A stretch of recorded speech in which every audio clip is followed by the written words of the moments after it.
I'm running an AMS M1 Evils. I've had it ran it for 2 seasons now, and they held up quite well. They're just wearing a little bit unevenly. I'll show you in a minute, and I figured I should do this. It's going to be my 3rd season on them, trying to get them to run evenly.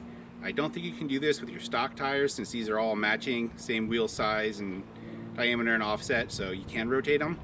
Okay, so this is what we got in the back.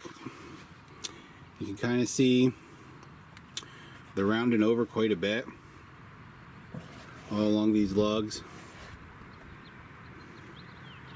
I mean, they've held up pretty good for the most part. Here in the front, they're much more squared off still. You got nice right angles on them.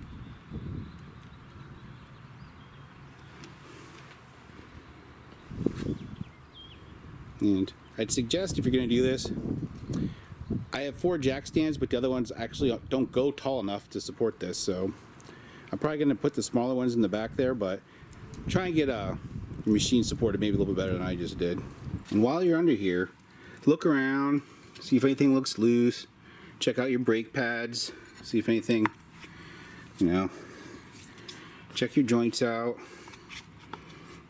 make sure everything looks okay, because I don't have my wheels off all that often, so while you have them out, give it a little look-see.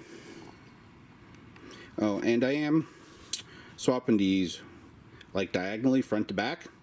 I don't know if it makes a difference. That's just kind of what I was always told. And I am also using a big, like actual impact wrench. I think it's a 14 millimeter, and it just barely fits in there, like snug. But don't overdrive these. I'm gonna get the torque wrench out in a minute, but if you have all the tires up in there, just give them a couple dugs and make sure they're seated. You could, I think it's I don't know how, I've never done it, but I've heard of being able, you could squish the aluminum, because if you get too much torque on this thing, it could squash the aluminum and kind of, what do you want to call it, mess up the holes for the lugs. So I looked on the internet a little bit, and I didn't have an exact number, so I'm going with 65 foot-pounds. So here it goes.